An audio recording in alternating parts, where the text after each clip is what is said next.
we talk about these heavyweights that are clashing on Friday night, please? On Friday night, we've got a really good card. I'll be honest, last week's card for terrible betting, it wasn't the most inspiring card in the world.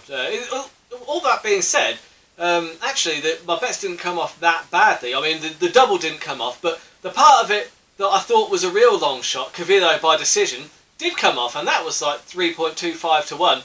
So I lost a tenner on the double, but I won 30 on that single. So not the best night of betting, but far from my worst. Far from my worst. But either way, like I say, that wasn't the most awe-inspiring card in the world, if I am completely honest. But this Friday, the UFC are back with a vengeance. We have got the heavyweights in the main event. Alexander Volkov against Curtis Blaydes. This one's going to be really good. It's going to be really good fun for a few reasons.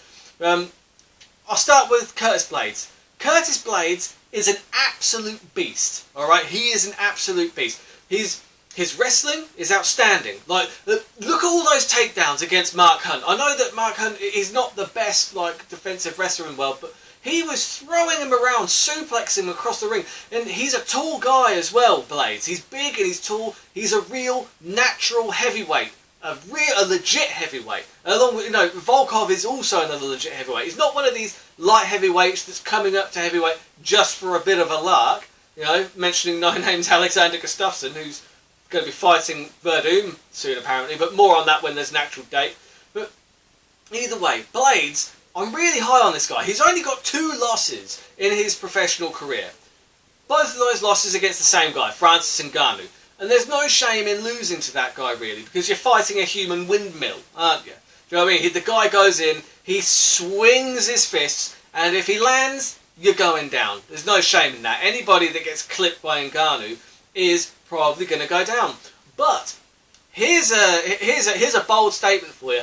I think that Curtis Blaydes gets his hands on that heavyweight title before Francis Ngannou does. I don't think that Ngannou has necessarily addressed the issues that were exposed in the Stipe Miocic fight. I think that he's just gotten his confidence back, and he's just gone back to windmilling, and if he connects, he connects. If he doesn't, he's probably going to get taken down and dominated. Because in the fight against Jairzinho Rozenstruik, obviously, maybe he was going in that hard because he knew Rozenstruik wasn't going to try and take him down. But the fact of the matter is, he just ran in, missed with the first 4 punches by a country mile, clipped him with the 5th, happy days. But if he hadn't connected with that 5th one, he was already off balance completely. I feel like any wrestler, any half-decent wrestler, would have just dumped Ngannou on his back at that point. And we've seen what happens when when Ngannou gets put on his back. It's not fun for him.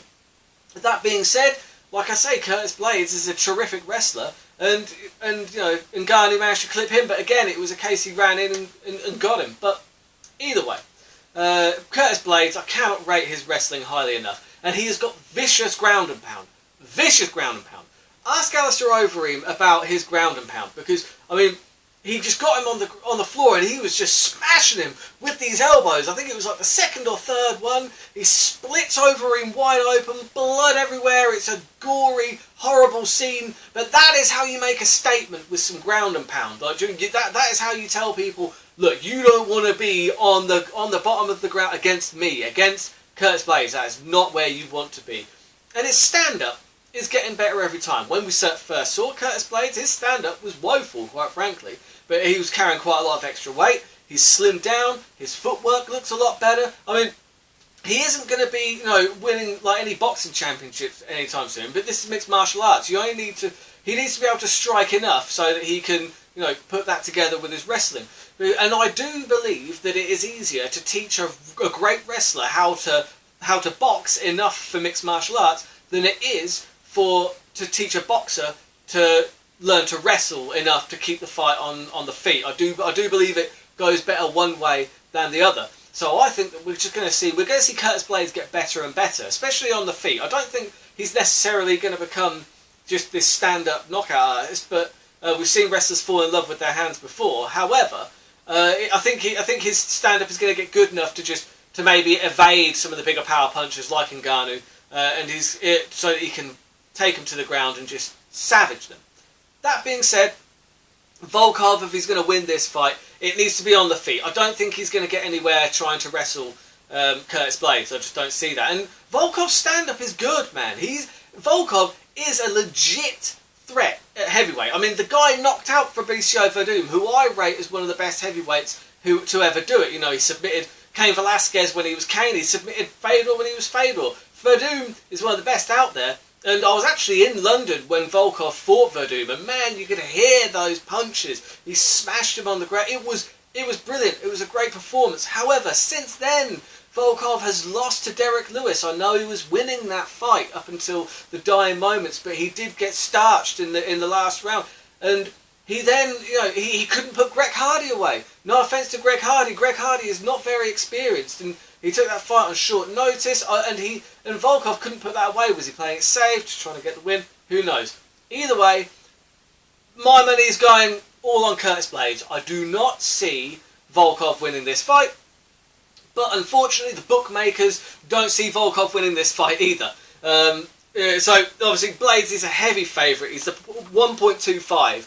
So there's no point in putting straight money on Curtis Blaydes, in my humble opinion, because the odds just aren't there. However, if I was going to see this fight playing out, I think the first couple of rounds you're going to see a lot of takedowns by Curtis Blaydes. He's going to get a lot of ground and pound in.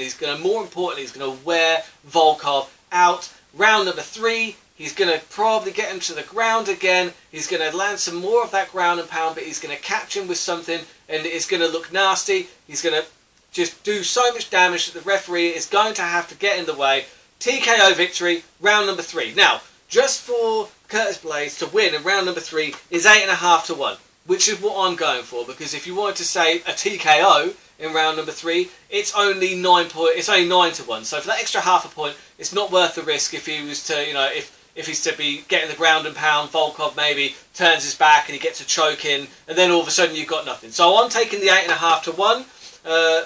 Curtis Blaydes, round number 3. Cannot wait for this fight. That is a #terrible bet. Awful. But yeah, I'm looking forward to the fights. Hope you enjoy them as well. Keep your bets terrible. I'll see you next time.